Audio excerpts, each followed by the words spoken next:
Hey everybody, thank you for joining me. You're at Home with Melissa, and in this episode, you may have guessed, I want to talk about some mosses. And before we start off with today's episode, I want to give a big shout out and a hello and a thank you to our dear friend over at Fish Keeping Jamaica. Hi. Hey, thanks for checking out what I uploaded before and alerting me. I'm just so nervous because I did that. Alerting me to the fact that basically what I thought had been this video and had uploaded had actually been an outtake. It just showed me stuttering for 8 seconds. So, thanks. Anyway, in the world, there are almost 10,000 species of moss, so there's a lot to choose from. And they're really different from this moss here that I collected in the woods yesterday. And as you can see, it looks like little trees if you look at it individually, but this is a group of probably thousands of them. And you can get mosses that look like this. You can find mosses like the Java moss that are fully aquatic. You can find ones that, even looking at them up close, look like a single organism, a little pillow or cushion that you just think, oh wow, I wish I had a bed made out of that. Boy, would that be comfy. And I don't know about you, but I love moss. I really do. I think it's so pretty, and looking at just vast patches of moss growing in a nice shady area, it soothes the soul. It really does. And so maybe like me, you like to attract some more mosses to grow at your property. Maybe you don't know how though. Well, that's what this episode's about. So let me put this aside for now, just a little bit. You can still see it, but I want to be able to see you a little bit better myself. And I'm trying to get out of the shadow of the terrarium. Okay, as I said, there are so many different kinds of moss and they all look different, but there are some really simple things you can do to get them to grow in your property, because basically your land mosses generally require the same three things, and that is some humidity, a little bit of acidity, and shade. They don't like full intense sun. They really don't. They do a lot better in a shady area. If you have some place that's nice and humid and is going to stay that way, so much the better. Odds are, if you have a place like that on your property, it already has a lot of moss on it. But maybe not. Maybe you have brick, concrete, or stone building or decoration of some kind on your property that you would like to decorate with moss. Well, here's a couple of ways that you can go about getting it. You can either go out in the woods, find some moss that you like I did with this, and collect a little bit and bring it home, and you've got your moss right there all ready, and you just start it growing. Now, if you're going to do that, first of all, be aware that you might be bringing some bugs that you don't already have on your property to your property, but generally that's not a huge concern. But what is the place from which you gather the moss, okay? If you look at it and there's not a very large patch there, please leave it where it is, okay? Don't take that. And the reason I say that is because it's part of its ecology where it is, and it needs to be there. But if, on the other hand, you come across a really large patch out in the woods and you would like to take that home, well, what you can do is you can just go into the center of the patch, or it doesn't have to be dead center, but inside the patch as opposed to along the edges, and take a little bit of it out of there and take that home.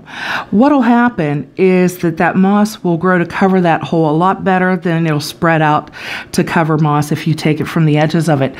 And the reason this is that what moss is it's a simple green plant without any true root system, and it reproduces, so it gets its nutrients from the air.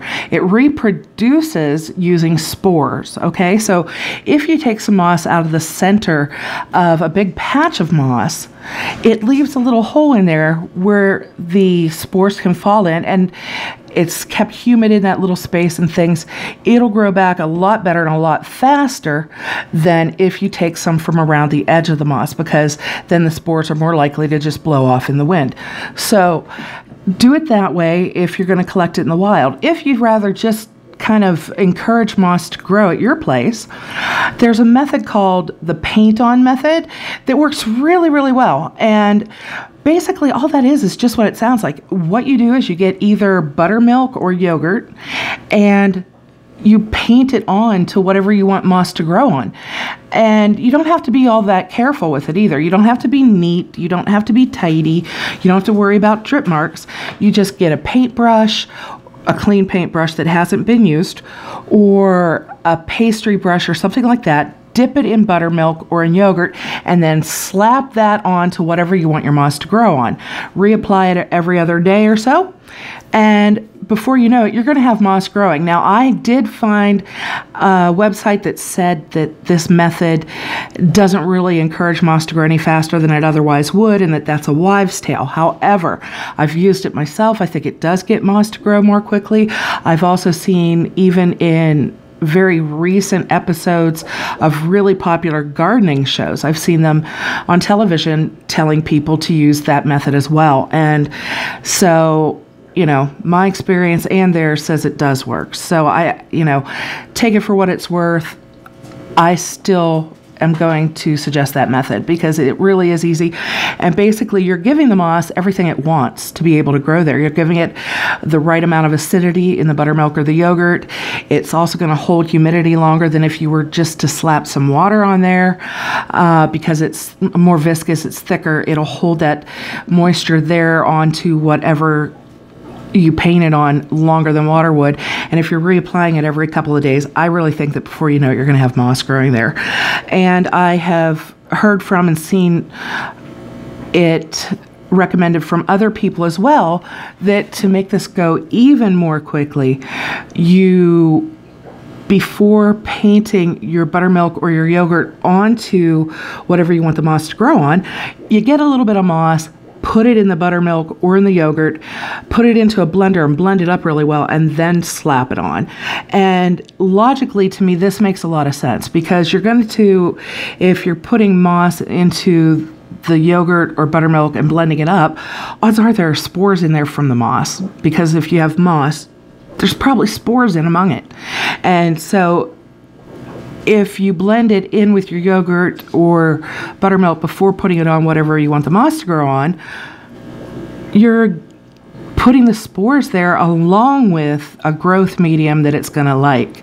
So I think that probably would work. I haven't done it myself, not for any reason, not that I didn't think it would work or I didn't want to, just, I guess I just didn't want to take the effort, laziness. But I have done the buttermilk and the yogurt, and I do think it works. So the gathering in the wilds or the slapping it on with your yogurt or your buttermilk are two really good, really easy methods to encourage moss to grow at your place really quickly. And if you're gathering it up for your house, like I did here, just as a decoration, you probably want to, you don't have to, you can put it in a dish or on something or what have you, spritz it with water a lot to keep it humid. You can do that, or you can do what I'm doing here and put it in a terrarium, because that will hold that moisture in. And I do have a humidity gauge on there so that I can look at it and make sure that I think it's humid enough in there. Be really careful though, be aware of the fact that it could just be the species of moss I've dealt with, but I doubt it. I would imagine this is true for any moss. If you spray it with water containing chlorine, it's going to react really quickly, that chlorine, that it's not going to like it. So use unchlorinated water if you're going to spritz it, you know, if you have it in your house and things, or if you live somewhere where maybe you're going through a dry spell and you need to water it outdoors even. So, you know, just watch that chlorine. Try to stay away from it. And that's all I can think of that really needs to be said on the subject. If you have any questions, if there's anything you feel I haven't addressed, or if you have other methods you've used for growing moss around your house and you'd like to share that with us, I'm sure we'd all really like to hear from you. I know I would. Just drop a comment down in the comment section, and we'll look forward to reading them from you. And in the meantime, I hope that you enjoy yourselves. Go out there and get some moss growing and have a good time with it. And I'll see you soon on At Home with Melissa. Thanks a lot. Bye-bye. Oh, bye.